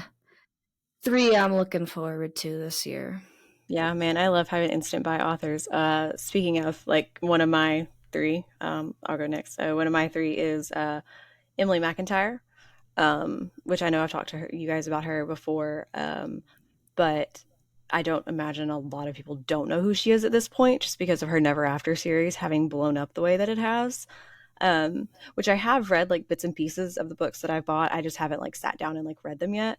And it's really, really interesting because like that whole series is about like they're all standalone books. So like you don't have to read them in a particular order. They don't really connect. But they're kind of like fairy tale retellings, kind of on the more darker, tenser, more suspenseful side, but I don't think they're like a Haunting Adeline type dark romance. Yeah. And I think it's just like on the darker side because it's like the villain gets the girl. So like Hooked is like a Peter Pan based thing. Scarred is going to be like your Lion King, et cetera, et cetera.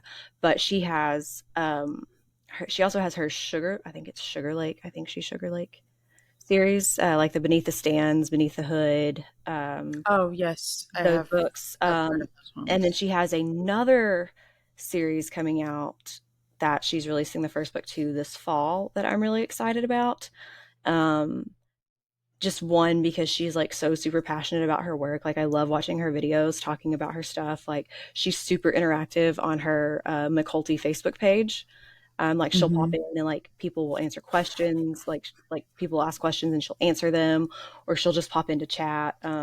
Like the other day on Threads, she was talking about like her insights and like what her insights are telling her about like her engagement. Like posting one story a day gets her more engagement than like multiple posts a day. And like people started coming for her, talking about like being like algorithm defenders and stuff like that. She was like, y'all, I'm just talking about like my stuff. And so I popped in on her and I commented what you were telling us the other day about TikTok, your little experiment you did on TikTok. And I was like, algorithms are weird. And she straight up just like liked my comment, and like she's super like engaging and everything. And Yeah, that's like nice. she's, and you know, I've talked about it, but for people who don't know, like she is a stage 4 cancer thriver. That's what she says. She's a cancer thriver. And like she obviously never expected her life to turn out like with the cancer, for one, but then she also never expected to like take off the way that she has either. yeah. And she's just like, I don't know, she's just like a super down to earth author.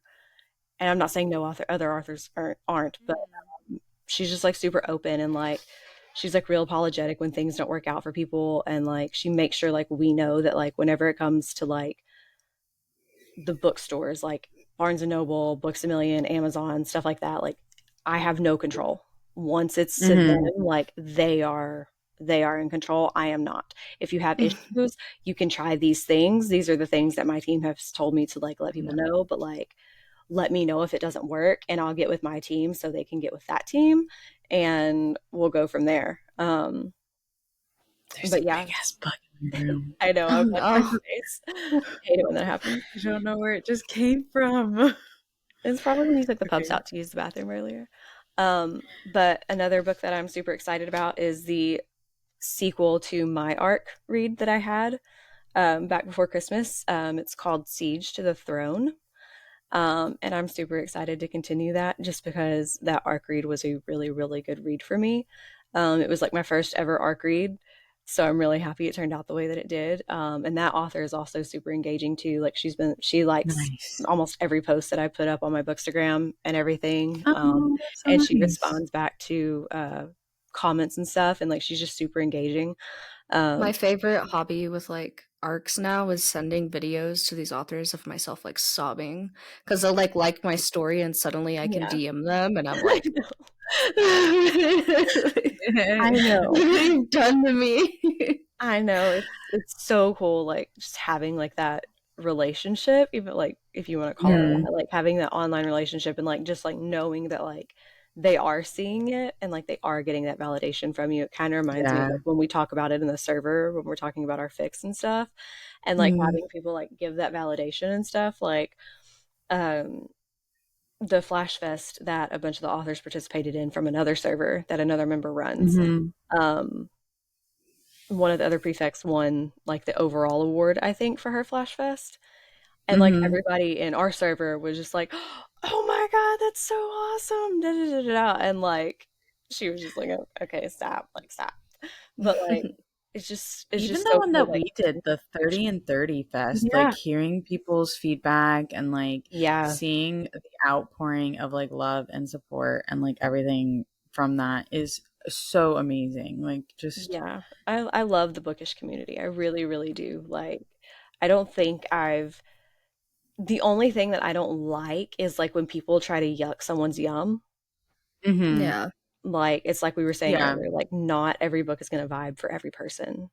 That's Yeah. why there yeah, are multiple genres. That's why there are multiple authors. That's why you'll find books that have the same type of plot, but like the setup is different. And like some people like setup A over setup B. Some people like yeah. Allie, like one thing that I really like. I haven't read any Allie Hazelwood, but I know she's real big. She's a real big STEM writer. And I've hmm also heard that Allie Hazelwood is just an amazing human being anyway. Like she's a super like she hypes up authors. Like apparently one author Yeah, yeah, yeah. um had like a panel and like something happened and then like Allie was like, "Hey, you want to hop on with me?" And so she got to do her panel with Allie and like that's just I just think that's super awesome. But like Yes. I know nothing about STEM. Like theoretical physics is not my thing. So like I do know that like everything Allie puts in her book is like truth. And I love that Yeah. because you don't get that. But anyways, yes, back to my art sequel. I am super duper excited for that just because I'm curious to see where it goes because of how the first book ended. Um, that first book is about like it's assassin and mark type thing, and she's got so like, and it's like forbidden romance, enemies to lovers kind of thing because like they're not supposed to ever like one be together, but um especially not because, you know, she's supposed to kill him, right? Like Mm. he's the hmm mark. She's supposed to kill him. And then like she ends up learning like this whole other side of things and then like kind of questioning what she's known her entire life kind of thing. And then like it comes to kind of like a head obviously and then now I'm just like I need to know what happens. I need Yeah. to know what happens. So like that's coming out later this year too. It says late 2025 on Leah Mara's page and I'm just like can it be late 2025 now cuz I want it. Can we already get there? Like, come on. One of them, Yeah. give me another arc, please. I would love it.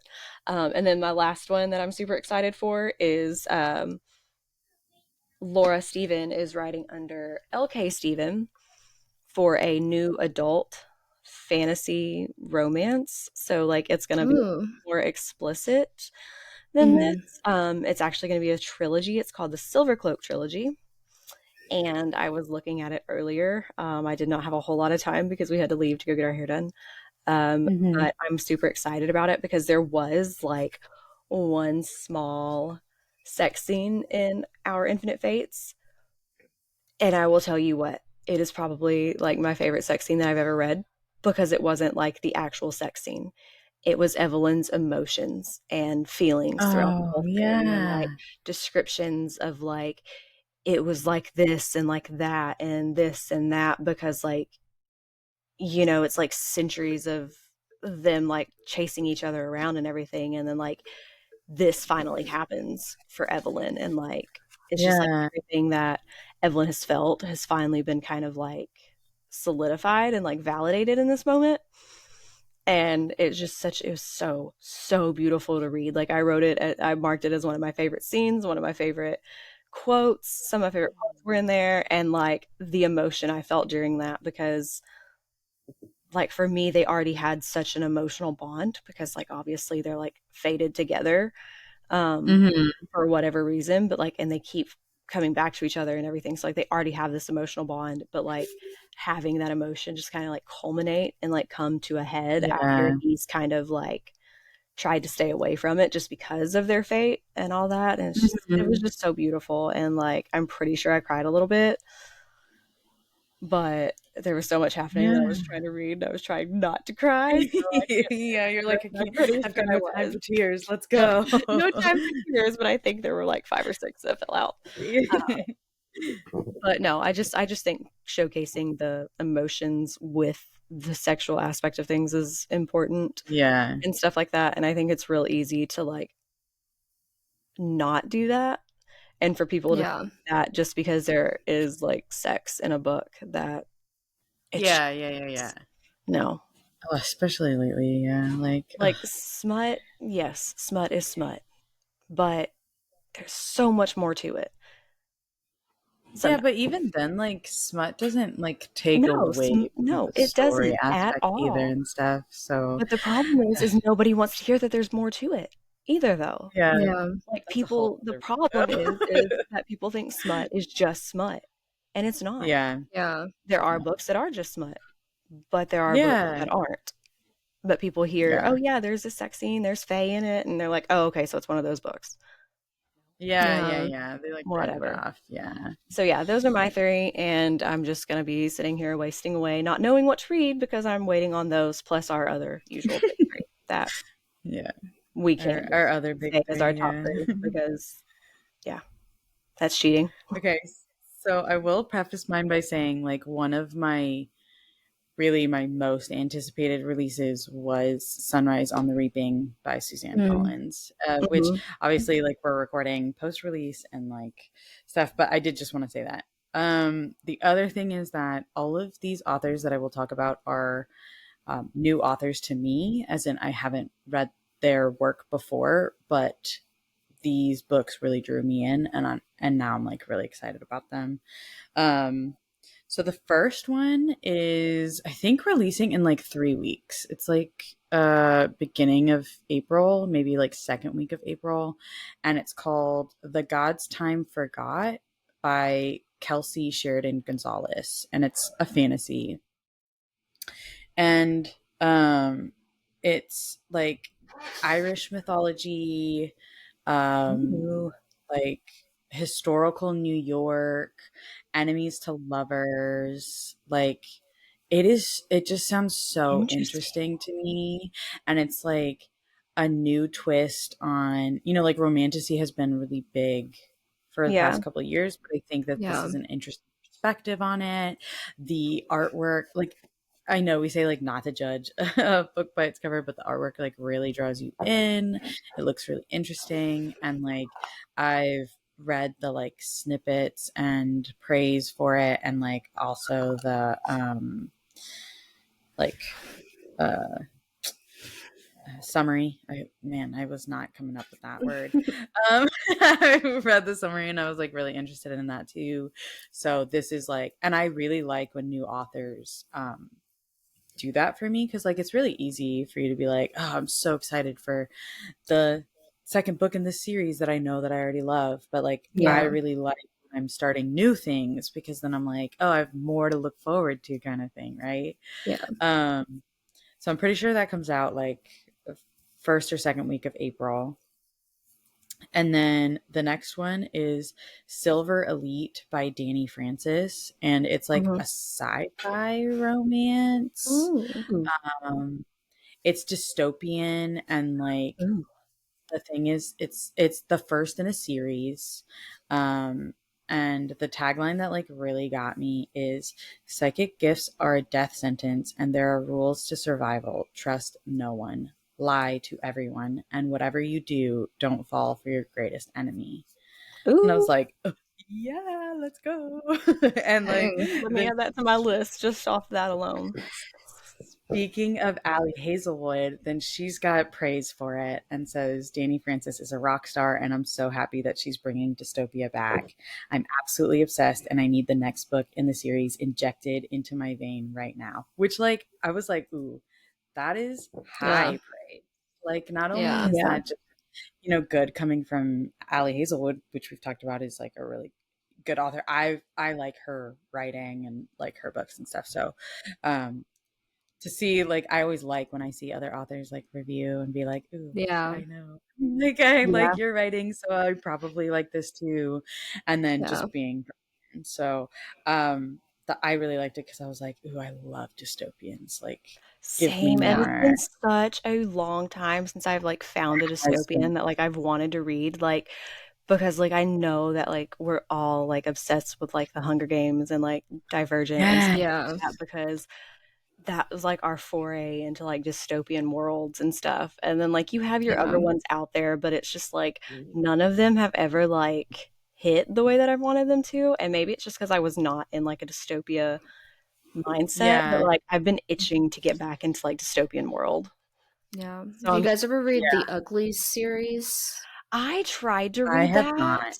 I tried to read that back in school, and, like, I have to keep remembering that I'm, like, a good few years older than you guys, so, like, my timing and y'all's timing, which I'm not that much older than y'all, but, like, enough that, like, the So timing is just a off. couple of years, yeah. Um, well, I mean, we were talking earlier about some stuff that happened back in '01, and I was in 3rd grade in '01, so, like Yeah. yeah. Well, I would say like the biggest stretch is you and Kiara, right? Because it's like Yeah. 3 years between me and you, Kiara, and then like What year were each of you born? I'm 97. 93. Yeah. Okay. Yeah. So, Yeah. Because you're 99? Or you're Yeah. 99. 99? yeah, yeah, Okay. because both of y'all are close to, like, my brother one of my brothers-in-law. Yeah. Well, I forget because Kiara's birthday is also late in the year. And I'm like not used to having people whose birthday is also late in the year, you know? Like Yeah. I'm used to being the one that like turns an age and then like 2 months later it's like the new Yeah. year and all of my friends turn a year older and I'm like, okay, we were like the 2 years apart that we technically are for like Yeah. seconds, right? So I always like mix up whether or not we're 2 or 3 years apart. Yeah. But yeah. So I mean it's not that bad. I mean, I think as you No. get older, like age gaps like that like don't feel Yeah. so They don't hit the fair. same Like, as yeah. well, yeah, because like 6 year age gap when you're like 13 and 19, yeah, Yeah. completely different worlds, Yeah, right? But like when completely you're like different. 39 and 33, like, it's a Yeah. kid. 32 and whatever, and especially when kids are Yeah, involved too, because then, like, there's obviously, like, a similar life path there. Yeah. So, yeah, like, there's some similar exactly. same. But, yeah, no, I did try to read The Uglies back whenever it had come out, around the ti I think around the time it had came out, like, back when I was in, like, high school, and it just was not my vibe, like, then, but I Yeah. have wanted to pick it back up because Yeah. it's had kind of, like, a resurgence, especially Yeah. since it They just made got that movie. the yeah, especially since it just got, like, the adaptation, so, like, I've kind of been like, "I really wanna read that." But, like, Mhm. I never was able to get into, The Summer I Turned Pretty either, and that's been out for a Oh, I while. wasn't able either. But it had a I resurgence didn't like because of the the books, Amazon. but I did like the show. Yeah, so Mm. I've got the first book of that I'm gonna try to reread. I don't know, it's been really hard for me to have, like, read the past few years just because my life has been so busy, I get it. and yeah, I've but like so really I'm gotten back into it the past like 2 years.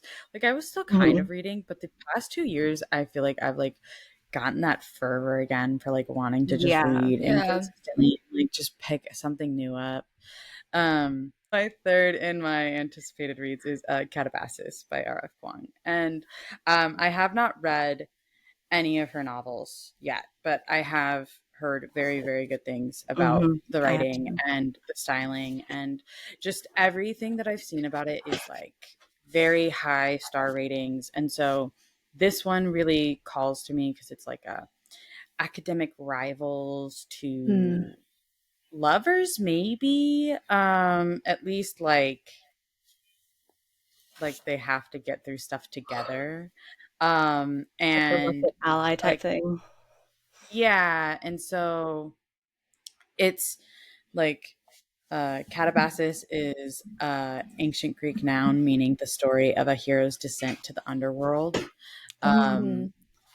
and so it's about them like descending down. into hell, and like they have nothing but the tales of Orpheus and Dante to guide them, and like there's a magic system and there's spells, and like it just, all of it is like, ooh, I like that, ooh, I like that, and I like that, and Yeah. it's all like sandwiched into one. And knowing that like everybody likes her writing, and like that other works of hers is very highly rated, that's something that I think should be my first foray into her writing, because it is something that's going to be like right up my alley, and I think it'll Yeah. like be the best option for me. So that one comes out in August, which I'm like, there's so many good things coming out over the summer. I'm like, Yeah. oh Yeah, and no.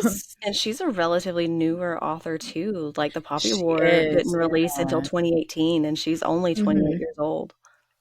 Yeah. So I So, yeah. like, I'm like this in a lot of the things that I do. Like like finding musical artists when they're really small. I like finding authors when they're really Mhm. small, because then it's really nice to like kind of go on that journey with them, even though they Yeah. don't know you exist, right? Like they have Yeah. no idea who you are. You feel like you're growing with them, and you feel like you're like getting to see them get the success that they deserve, and kind of things like that. And I like kind of being able to be like, yeah, I love this, like it's little niche, and it's, for me, and then it's Yeah. for everybody, like, um so it's always nice kind of like finding those. And I do like Book of the Month for that, because they have like debut Mhm. authors and they have stuff like that, Mhm. which like is such a good platform in order to like get onto and stuff like that. And so it is really, exciting and stuff like that. Yeah, I think it's really cool, like especially like you said, because Book of the Month does bring out like authors that a lot of people like wouldn't really think about. Mm-hmm. And that's kind of why like I'm also really glad that I've gone to like Threads, because like I found like a lot of indie authors and stuff. And I actually found this person, like this is a book that I'm excited about, but it's not like in my top 3 or whatever. And I Mm-hmm. haven't told you guys about it. It comes out in September. It's called A Vow of Shadow and Blood.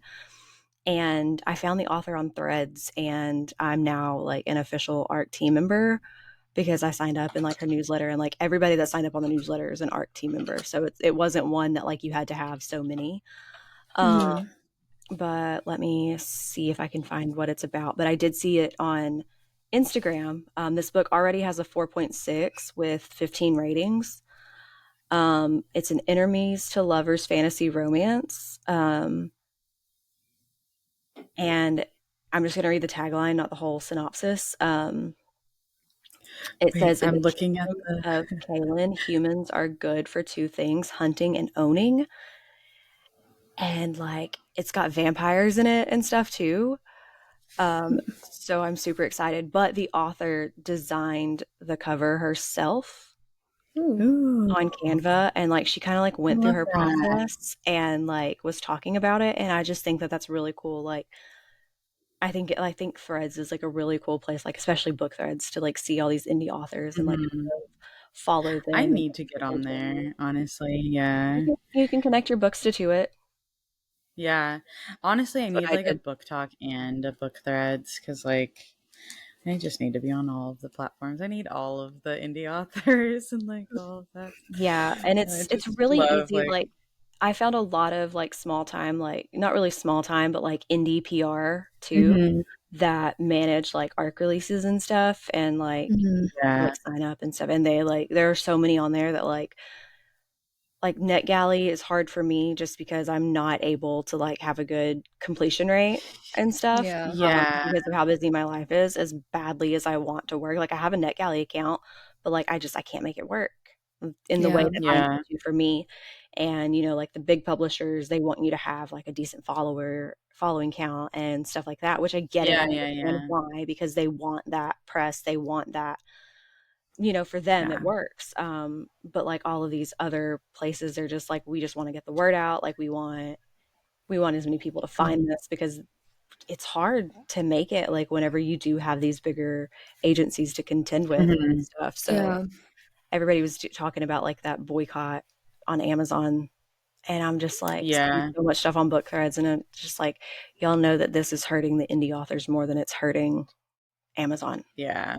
Because like this is they get Amazon makes so much money now from like so many other avenue streams. Like if this was a decade ago, like yeah, the book boycott would like impact their business because that was Mhm. most of it. But now Amazon has And branched Kindle out so Unlimited was far not what it was. that well, yeah, but like even now, even if you stopped buying books from Amazon entirely, right? Like not even like like the hardcover and paperbacks and stuff, right? There's so much Mhm. other stuff that like you're getting from Amazon, and part of the problem is like it is Yeah. so convenient, and Yep. we now Tuition. fostered an environment where like you need it next day or you need it in 2 days, and you don't want to have to go Yeah. to the store. Like Yep. it's just it's too much money that they're making from all of these other avenue streams that like this boycott is not going to do what you think it's going to do to Amazon, and it's actually going to hurt others more. Yeah. I did want to note, like, I like that the kingdom name is only one letter off from my name. Yeah. Yeah. Yeah. I looked at that and I I'm was like, hey, that's almost me. and I am super duper excited just to like read it, just because like one, it's like vampires, so it's like a Mhm. different twist on a Mhm. romancy because we've had Yeah, fae. We haven't really had vampires. Like we've had yeah, fae, we've had dragons, we've had that stuff, but like vampires are kind of making a resurgence too, and I kind of like that. Yeah. yeah. Another I really resurgence. want I to like read From Blood and Ash. That's a big long running Same. it. series. It's just been sitting on my TBR for years. Yeah, and the Yes, Crowns of Nyaxia series too. Carissa I did Broderick. start that yes. one. I do I want have to read so that. many on my TBR that I'm like, okay, I want to, like, I genuinely want to get to you, but then I'm like, ooh, and this book, I and know. ooh, Ooh, this this shiny one, thing. like, I know. I'm over here looking at my stack of books that I have in here, like that aren't I on my bookshelf know. yet, and I'm just like, because I've got You Yeah. Between the Lines sitting like right there on my printer, and I'm just like, I Ooh, really I can't wait for want you to to read that. read that, but then at the the same problem time, that I it's like, have, but I kind of want to read just like I don't know. I don't know what I want to read right now. I also need to start Crown of Midnight. I haven't yeah, started that yet. dude, I need to too, so don't feel Ugh, bad. I'm so I'm still on excited. like chapter 5, maybe, like, Well, you're it's further not that than me. You know what happens in the first 5 chapters. I don't even know what happens in the first word. far. Like I don't even Well, know I what mean, happens in the first page. I've read since then, so do I really remember what happened in the the first 5 chapters? Oh, I My can't wait. brain's like only I'm one so thing at a excited. time. It's like I can hold one fictional like world in my brain at a time. Yeah. Everything else, I'm and just so like excited for you guys to get to the end of this one. I am I'm so excited. anxious. I'm excited to continue on because like I was looking for stuff. My mom was like, I don't know what to get you for your birthday. And she ended up getting me this really cool thing that you guys might like whenever you guys kind of get further into content creation type stuff. I found a vlog camera that you can hook to Mhm. the back of your phone, and it like Oh, mirrors your nice. phone. It connects to your phone via Wi-Fi. You can mirror, so like Oh, okay. you can turn your phone Oh, Yeah. around, film with your back camera, but see it with this little Yeah. oh, screen. nice. And it's Okay. really, really cool. So I got that and I bought me a cup for my birthday, but I was looking at like a lot of other bookish merch because I wanted to get like more shirts and stuff because I don't have a whole lot of like t-shirts. I have like a lot of sweatshirts and Yeah. hmm stuff, but it's about to be super hot in Arkansas and like I hate hmm humidity. I feel you. I'm not ready for it.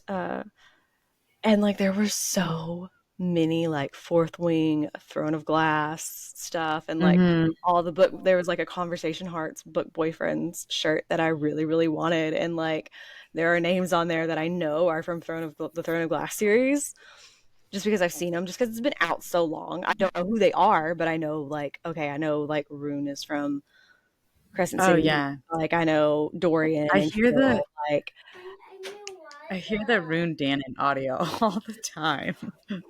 Crown Prince of the Valorant Bay. I'm like, I don't know who you are, man, yet, but okay, like the vibes. Um, can't buy it yet I because went I don't know who to these the people vet are. yesterday, and the girl who was like checking me out, I like brought the new lovely cup. You can see, Oh, it's so beautiful. pretty. I know she's beautiful. So I like had her with me and like it was up on the counter and then she was like, "Ooh, I really like your cup. Do you read a lot?" And I was like, "Oh yeah, I read like a ton."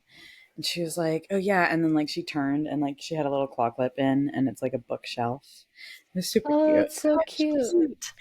Right. And she's like, "Oh yeah, this is that." And then she like had other merch on. I was like, I love finding like TikTok girlies in the wild. Like, Yeah. It's like finding and a like Hermione fan in the wild, dude. Like it's just I know. always exciting. Because like on this one, she's like, "Oh, it kind of reminds me of Fourth Wing," and I was like, "Yeah, that's kind of why I picked it up." And she was like, "Oh, I've been like meaning to read Onyx Storm, but like I need to go back through Iron Flame." And I was like, "Girl, me too." Like Yeah. she's like, "There's so many good books coming out this year," and I'm like, "Yes, there is. I know." Like my constant struggle of like, "Ooh, I like this and I like that," but I like don't write things down because I forget to. I've got the attention span of a goldfish, right? Like, Yeah, um, same. and so then like I don't write things down, and then I'm like, ooh, I wanted to read something. What was that something? Like, and I'm like, oh no, now I gotta like search through and Talking about find it, or like be like, okay, this is the vibe. Go to Reddit, like this is the vibe.